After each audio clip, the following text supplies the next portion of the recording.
우리 모두 힘들고 어려운 시기를 지나고 있습니다. 이 위기가 어떻게 왔는지 모두 기억해 보면 2019년 12월이었습니다. 중국 우한에서 처음 발생하여 전 세계로 확산된 코로나19로 인하여 모든 사람들이 두려움에 떨고 있습니다. 우리 모두 원인을 알게 되었습니다. 이 코로나19의 바이러스는 원래 어디에 있었느냐? 박쥐에게 있는 바이러스입니다.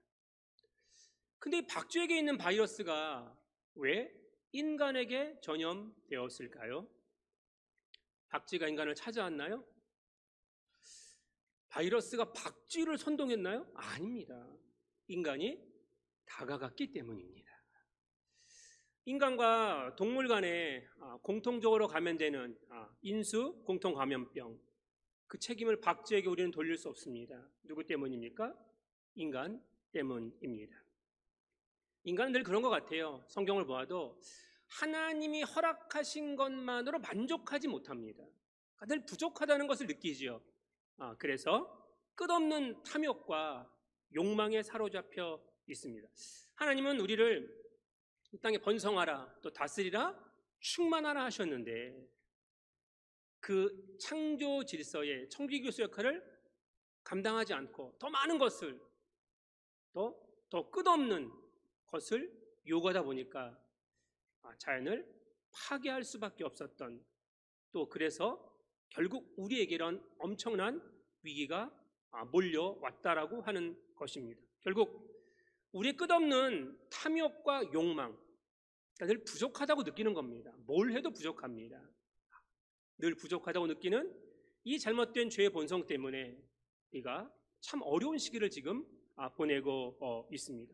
결국 위기사회로 만든 것은 인간 스스로의 잘못입니다. 그래서 이렇게 얘기하죠. 코로나19가 발생하기 전과 후는 같을 수 없다. 그리고 앞으로 어떤 바이러스가 또 탕벌할지 모른다라고 이야기하고 있습니다. 그래서 인간이 만들어낸 위기 사회인데도 불구하고 이 위기 사회에서 지금 강력하게 대두되는 게 뭐예요? 위기 관리입니다. 위기 관리 사회는요, 안전을 기본으로 여깁니다. 그러니까 만나지 말라는 거예요. 아무것도 하지 말라는 겁니다. 안전이 최우선입니다. 그런데 인간이 위기 관리를 하고 안전하다고 생각하는 것이 과연 안전할까? 우리 모두 창세기 보시면 바벨탑 사건 아시죠? 바벨탑을 쌓아서 하늘까지 닿자. 이 바벨탑에서 우리가 스스로 안전할 수 있다고 생각하지만 그렇게 되나요? 아니요. 다 무너질 뿐입니다.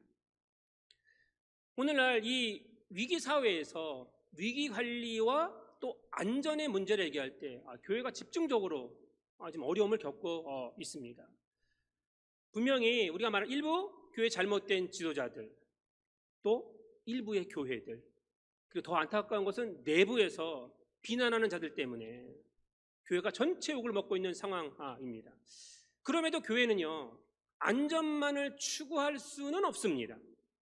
교회는 십자가와 천국을 향한 믿음의 사람들이 모여서 함께 여정을 가야 하는 사람들, 다시 말하면 예수 그리스도와 십자가를 쫓는 사람들의 그 삶이 신앙과 운명을 함께하는 공동체이기 때문입니다. 자, 예수님이 하늘의 영광을 버리고 이 땅에 오셨습니다. 오직 유일한 구원의 길을 열어주셨습니다. 그런데 그 당시에도 예수님이 말씀하시는 그 길은 위험한 길입니다. 그럼 위기로 가는 길입니다. 아니, 십자가로 가야 되는 겁니다. 예수님을 믿으면, 복음을 받아들이면 십자가의 죽음, 그리고 예수님의 말씀을 따른다면 그 기존 사회에서 배척받고 그리고 그 삶의 일자리까지 다 잃어버리는 그런 것이었습니다. 지금도 마찬가지 아닙니까? 왜? 세상의 기준과 하나님의 기준이 너무 다르기 때문입니다. 자, 세상의 기준이 뭐죠? 간단한 겁니다. 자, 마태복음 6장 25절 화면 보시면, 마태복음 6장 25절 시작. 그러므로 내가 너희에게 이르노니 목숨을 위하여 무엇을 먹을까? 무엇을 마실까? 몸을 위하여 무엇을 입을까? 염려하지 말라. 세상의 기준은 뭐예요? 무엇을 입을까 먹을까 마실까 이겁니다. 그러니까 의식주의 문제. 뭘 입었냐? 어디서 사느냐? 얼마짜리에 사느냐? 얼마나 쌓아놨느냐? 항상 세상의 기준은 이겁니다. 어유 성공했대.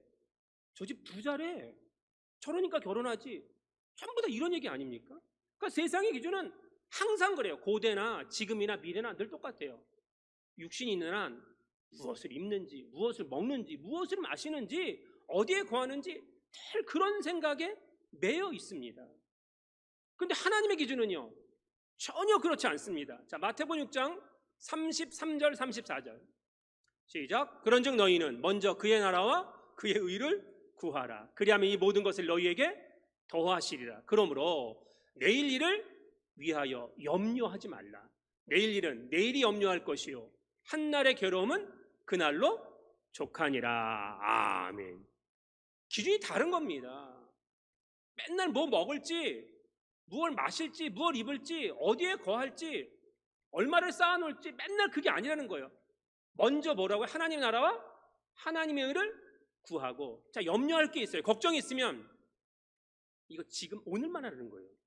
내일은 하지 말라는 겁니다. 내일 일은 내일 염려하는 거예요. 그런데 우리는 뭐 50년, 100년 막 이런 거 쌓아놓으려고 하는 건데 기준이 다른 겁니다. 자, 예수님의 기준이 세상의 기준이었나요? 하나님의 기준이었나요? 만약에 예수님도 목숨을 위하여 무엇을 먹을까, 입을까, 마실까, 그렇죠? 그 몸을 위하여 살아가는 그 삶의 기준이었다면 이 땅에 오셔서 십자가를 지시겠나요? 아니요. 오시자마자 왕이 되셔야죠. 그러나 예수님은 그렇게 살지 않으셨다라고 하는 것입니다. 세상에 오셨지만 세상에 속한 삶으로 끝내지 않았다는 겁니다.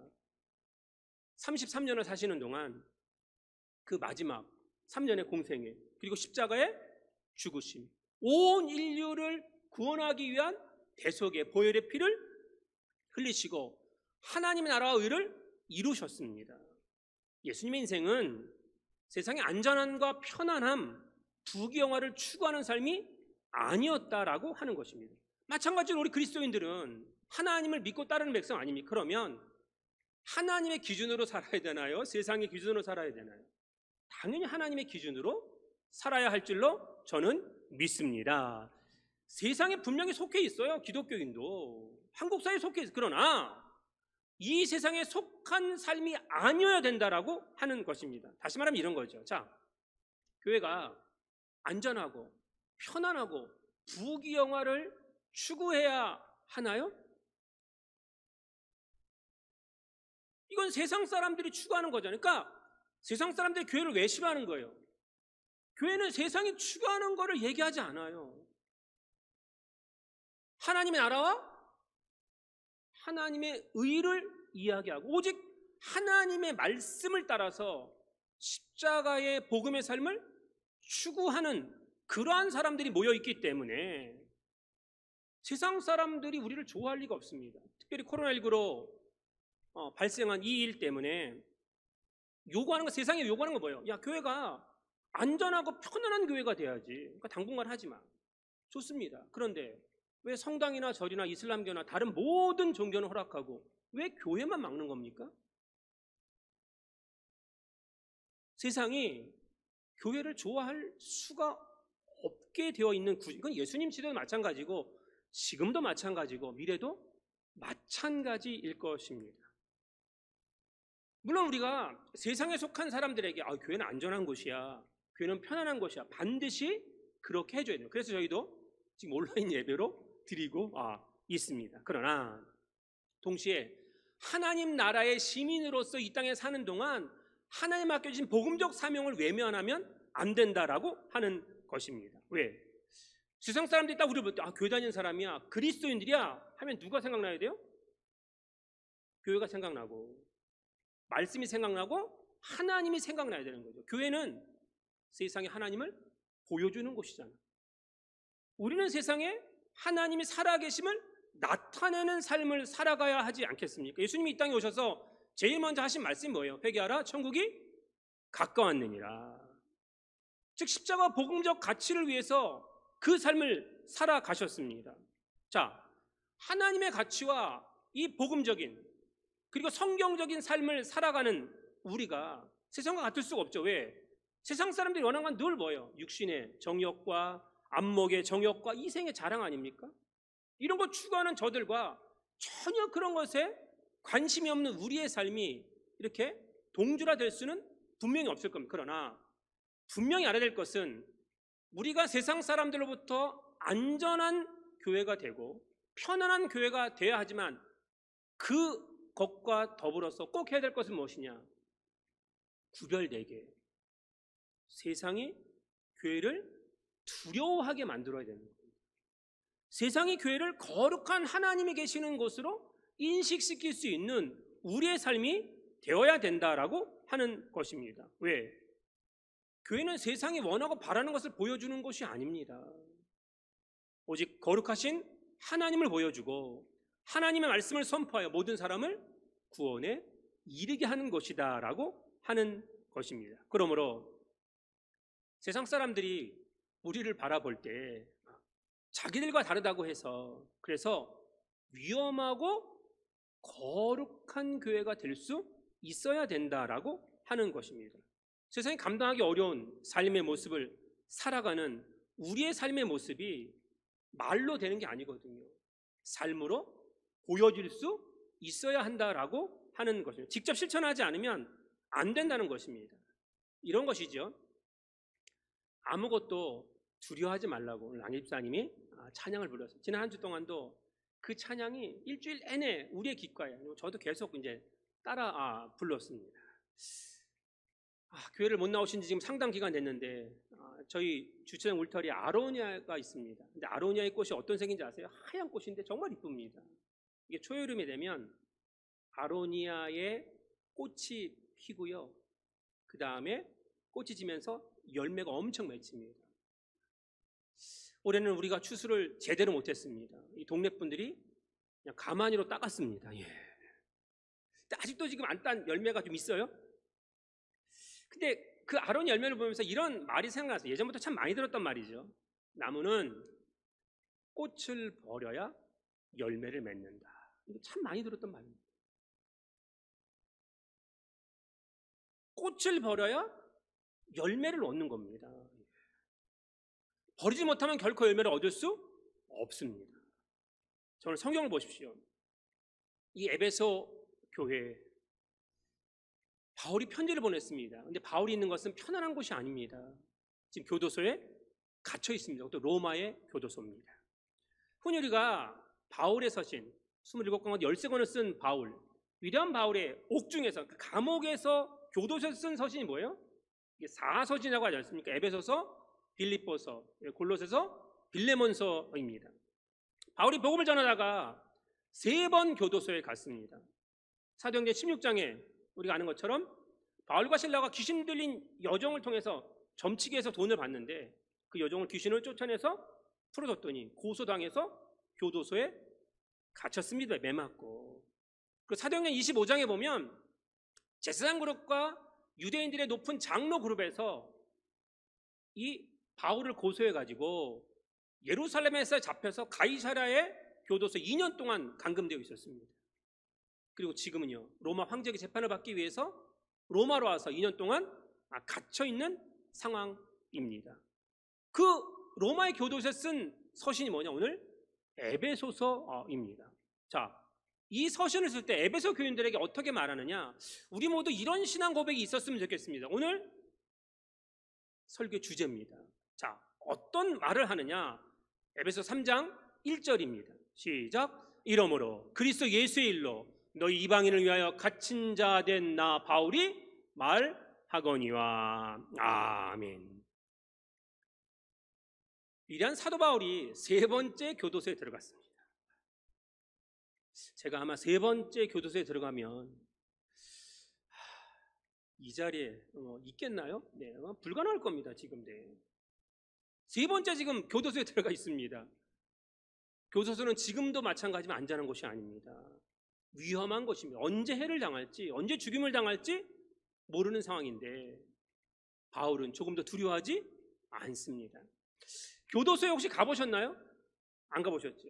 제가 군대에 있을 때 마지막 이제 병장 시절 군종병을 했는데 육군 교도소가 이천 장원에 있습니다. 그리고 영등포에서 있을 때가 경목을 했는데 영등포 구치소가 워낙 큽니다. 예. 거기에 가면 참 많은 죄를 지은 분들이 있습니다. 예. 그 사람들을 만나보면 스스로 패배의식에 사로잡혀 있습니다. 그 증오와 저주가 가득합니다. 자, 오늘 본문에 바울이 왜 갇혔습니까? 그리스도 예수의 일로 갇혔습니다. 범죄에서 갇혀 있는 게 아닙니다. 담메색 도상에서 예수 그리스도를 믿는 믿음의 사람들을 잡으러 가는 도중입니다. 스데반 집사님을 죽이고 혈기등등하게 담메색까지 가서 이방 땅까지 가서 잡아오겠다 라고 하는 그 열정에 사로잡힌 바울이 담메색 도상에서 예수님을 만나고 거꾸러뜨림을 받고 그 이후에 모든 인생이 오직 그리스도의 복음을 위하여 살아가는 삶. 그러면 부귀영화는 없을지라도 교도소에 갇히는 일은 없어야 되지 않겠습니까? 근데 한두 번도 아니고 몇 번째에 지금? 세 번째입니다. 얼마나 화가 나겠습니까? 더 큰 문제는 바울이 이렇게 잡혀 있으니까 사람들의 시선이 좋지 않습니다. 그런데 바울은 당당합니다. 저는 그렇게 생각합니다. 우리가 인생을 살면서 실패할 때, 위험하고 힘든 상황일 때 좀 바울과 같은 모습이 되시길 바랍니다. 좀 당당하세요. 더 적극적인 사람이 되시길 바랍니다. 왜? 하나님은 하나님을 사랑하는 자, 곧 그 뜻대로 부르심을 입은 자들에게 모든 것이 합력하여 선을 이루신다. 그 말씀을 믿는 겁니다. 우리 세상에서요, 세제 제조 회사로 최고의 회사가 어딘지 아십니까? 한 번도 1등을 빼앗긴 적이 없습니다. 1800년대부터 지금까지. 어느 회사인지 아세요? 마크 좀 보여주세요. 예. 저 회사입니다. 예. P&G입니다. 예. 예. 프록터 앤 갬블이라고 하는 두 청년이 저 회사를 세웠어요. 처음 세워가지고 세제를 만들었거든요. 비늘 만들어 승승장구했습니다. 그게 1837년입니다. 그런데 승승장구하던 그 찰나에 한 직원의 실수로 회사가 벌컥 찢어졌습니다. 어마어마한 공장에서 이제 비누를 만들어내는데 점심시간에 그 타이머를 껐어야 되는데 끄질 않은 겁니다. 그냥 켜고 가가지고 점심 식사하고 와보니까 비누 거품이 그 어마어마한 공장에 전체 가득 찬 겁니다.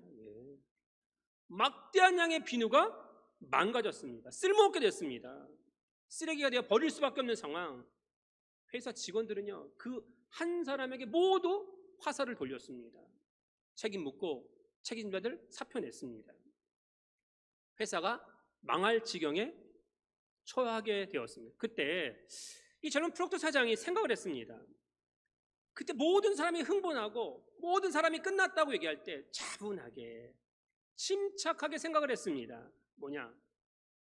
비누를 만들기 위해서 충분한 재료가 들어가야 되는데 이게 재료가 지금 안 들어갔습니다. 비누가 엄청 거품이 생겨서 이걸 만들 수가 없는 겁니다. 그때 이런 생각을 했습니다.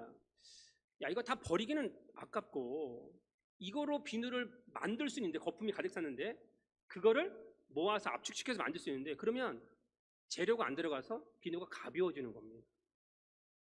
근데 이 생각을 했어요. 사람들이 뭐 지금처럼 뭐 바디 클린저나 이런 걸 쓰는 시대가 아니니까 비누를 갖고 다 씻는데, 샤워할 때 서양 사람들이 욕조에 샤워할 때 항상 보면 아시죠? 영화 같은 데는 이 거품 있어서 하는데 비누가 가라앉으니까 잘 찾기 어려운데 뜨는 비누를 만들면 어떨까? 그래가지고요, 그 거품을 모아서 만든 게 뭐예요? 그게 아이보리 비누입니다. 세상에 유일하게 물에 뜨는 비누를 만들어냈습니다. 이게 중성이고 가볍습니다. 지금도 전 세계 사람들이 하루에 3천만 개에서 5천만 개 쓴답니다. 그러니까 이 일로 세계 최고의 제조 회사가 되었습니다. 생각해 보십시오. 자, 한 청년의 엄청난 실수였습니다.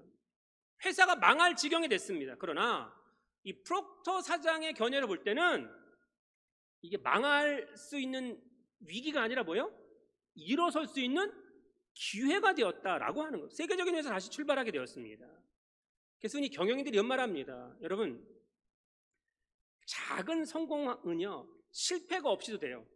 실패 없이 돼요. 그런데 큰 성공을 이루는 사람은 완전히 실패하는 자리에 서 봤던 사람만 된다는 거예요. 그러니까 우리 그러잖아요. 아유, 올해는 실패가 없어야 돼.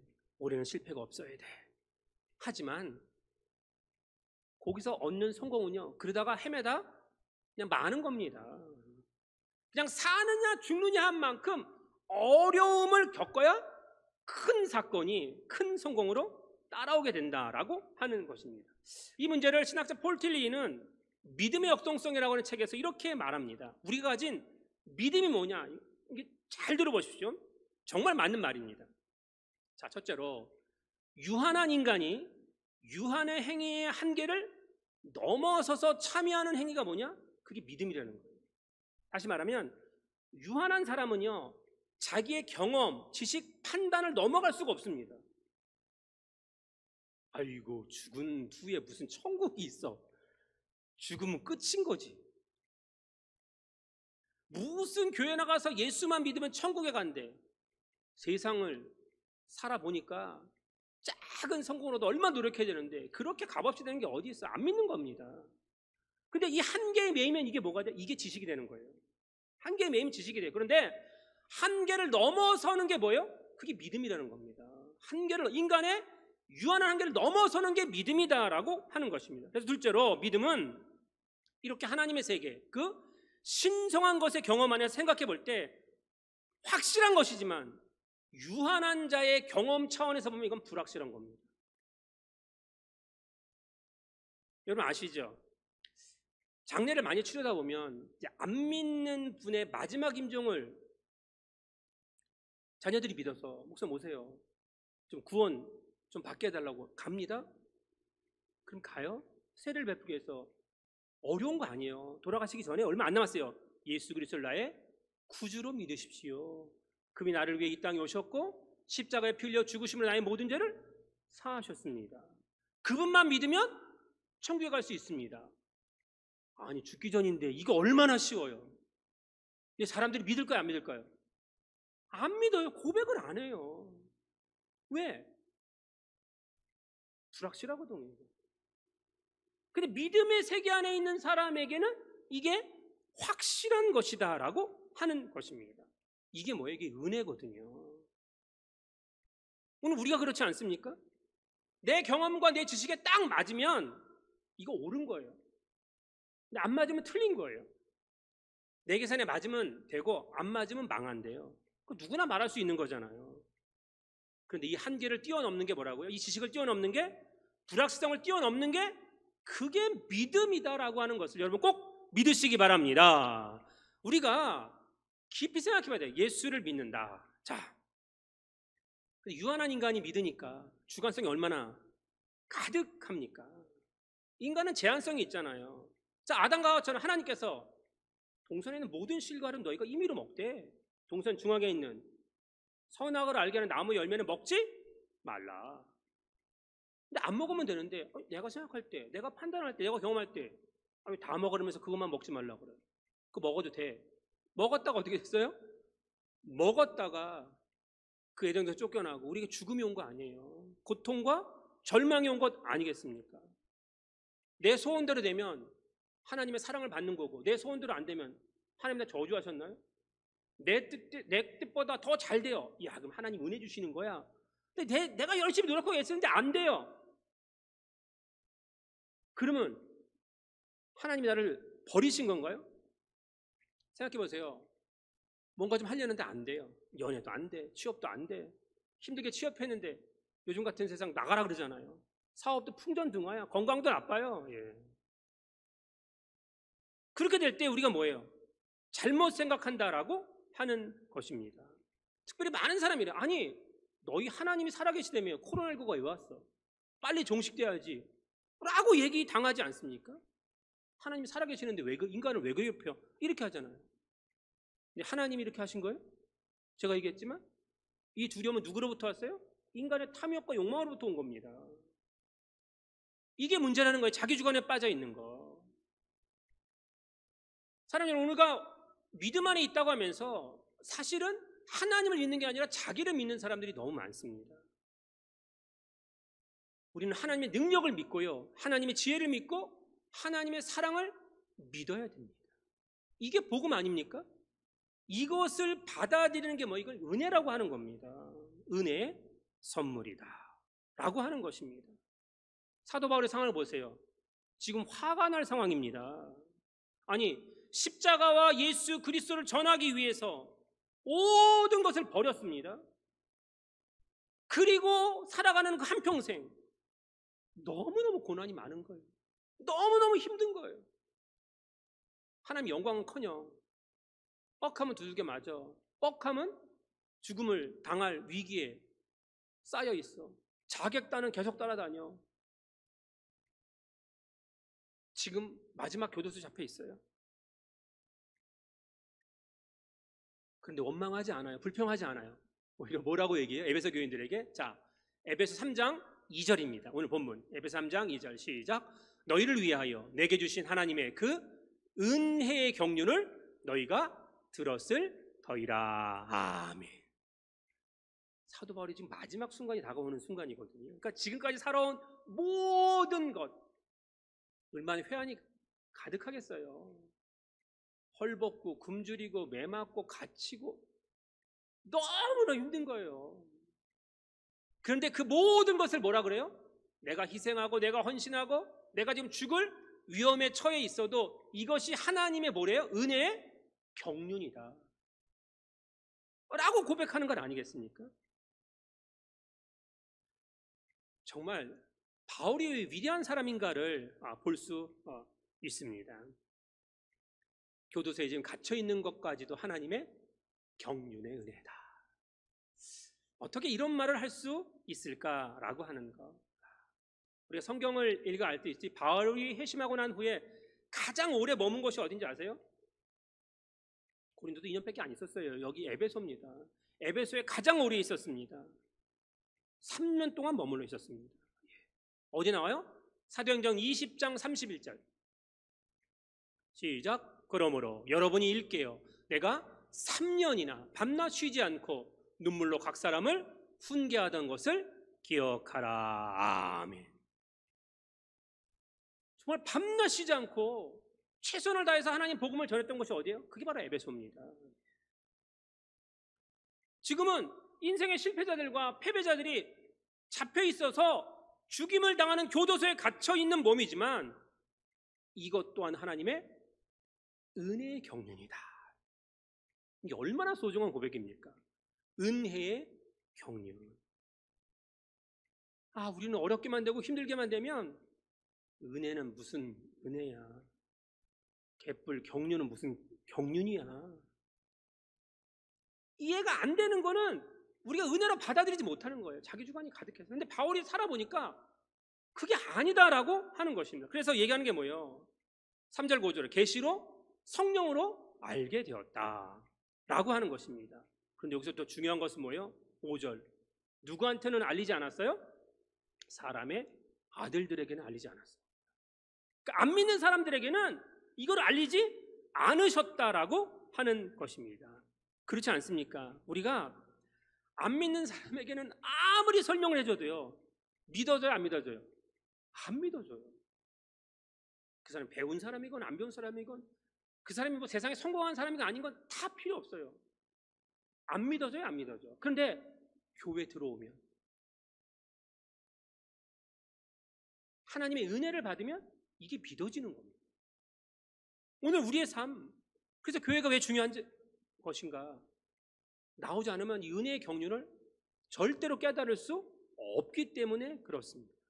그러므로 오늘 우리가 하나님이 내게 주신 삶의 모습이 내가 원하는 삶의 모습이 아닐지라도 우리가 어떤 고백을 해야 되느냐? 자, 빌립보서 1장 12절입니다.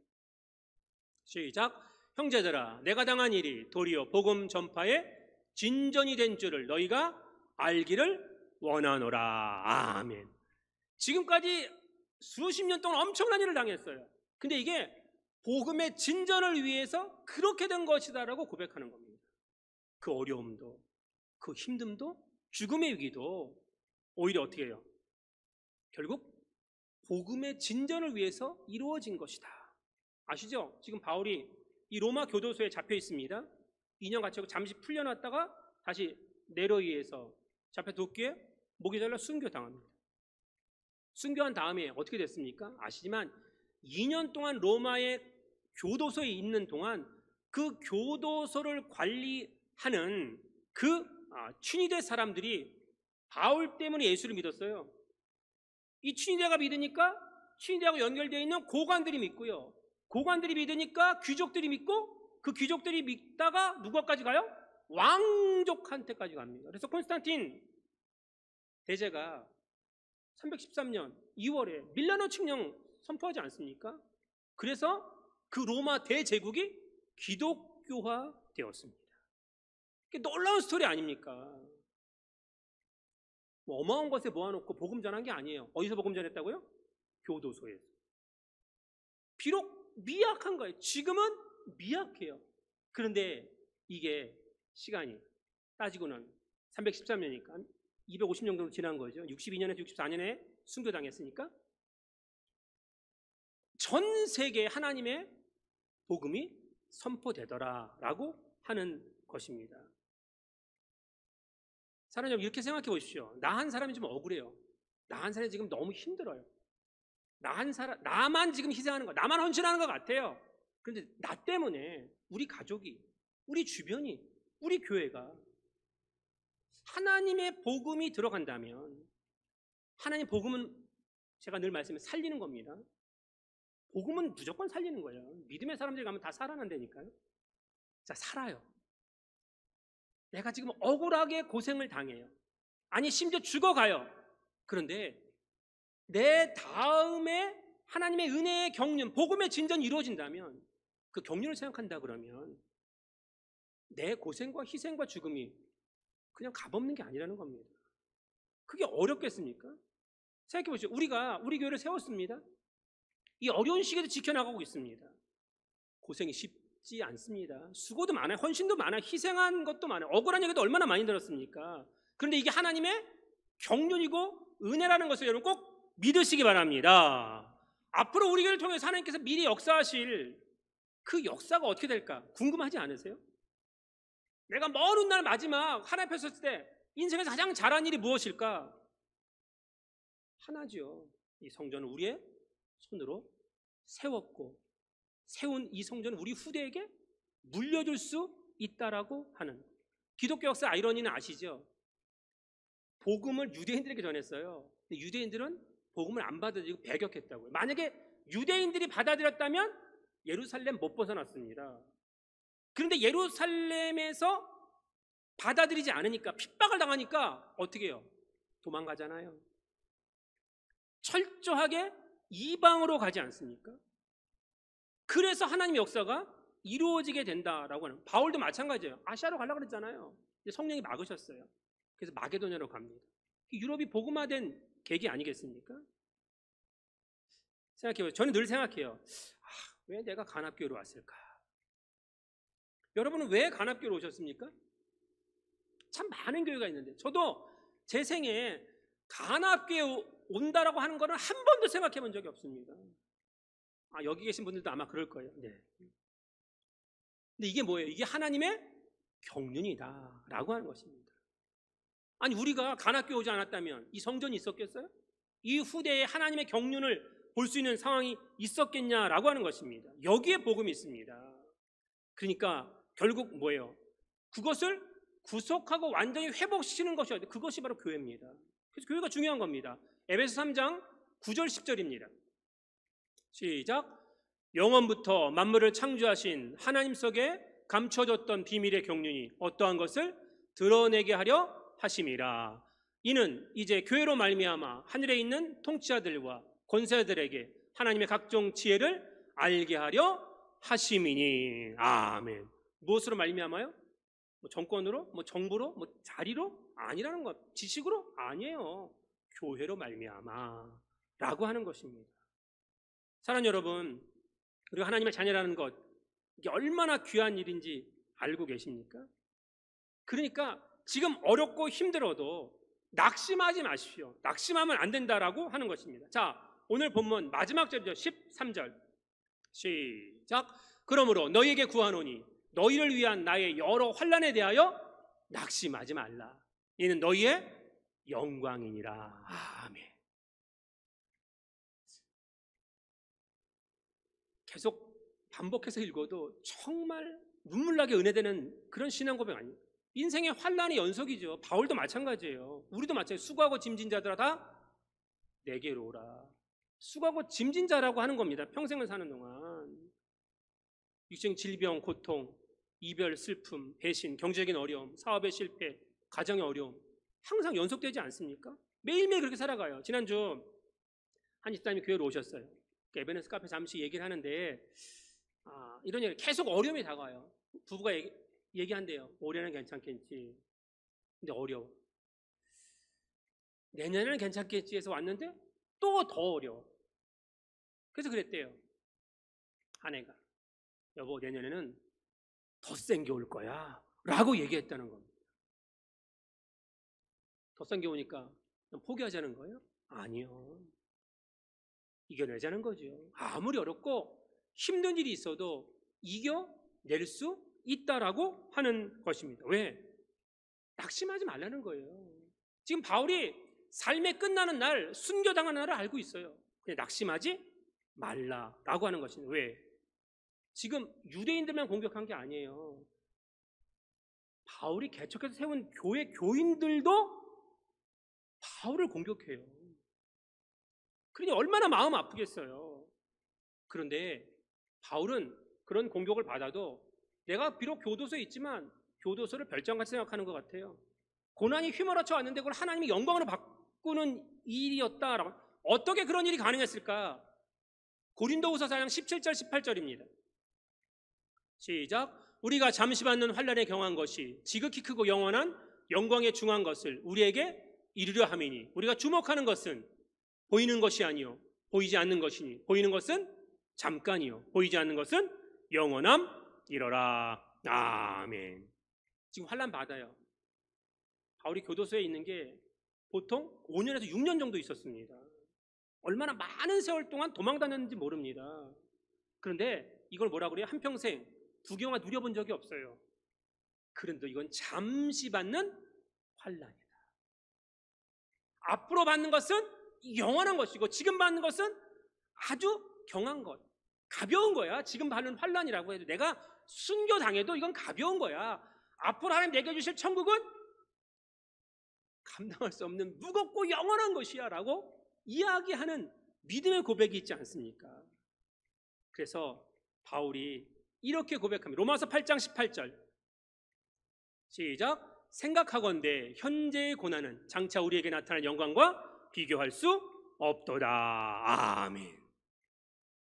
하나님의 나라를 보면 지금 받는 고통, 어려움, 힘듦 이거 비교가 안 된다는 것입니다.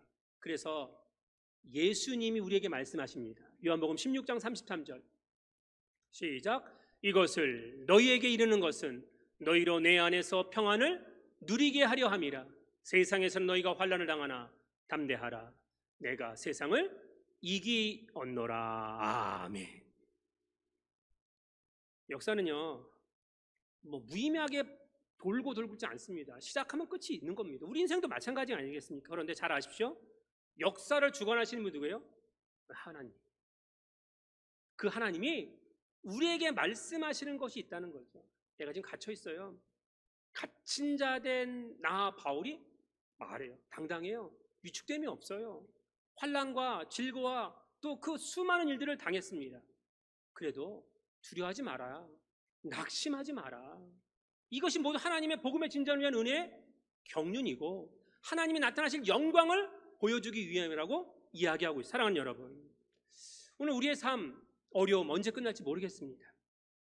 언제 만날지 빨리 만나고 싶습니다. 그러나 이게 하나님의 은혜의 복음의 경륜 안에 속해 있는 작은 일이라고 하는 것이고, 오늘 우리의 가정에 내 삶에 어려움과 힘듦이 있어도 그것이 하나님의 은혜와 능력을 다시 나타나게 만드는 그 장차 나타날 영광과 비교하면 아무것도 아니라는 것을 생각하셔서 낙심하지 마십시오. 어느 순간에 있어도 두려워하지 마십시오. 그리고 일어서시기 바랍니다. 그리고 복음의 사명자로서 모든 사람을 살리며 우리 가정도 우리 교회도 일으킬 수 있는 우리 모두가 되시길 주님의 이름으로 간절히 축원드립니다. 아멘.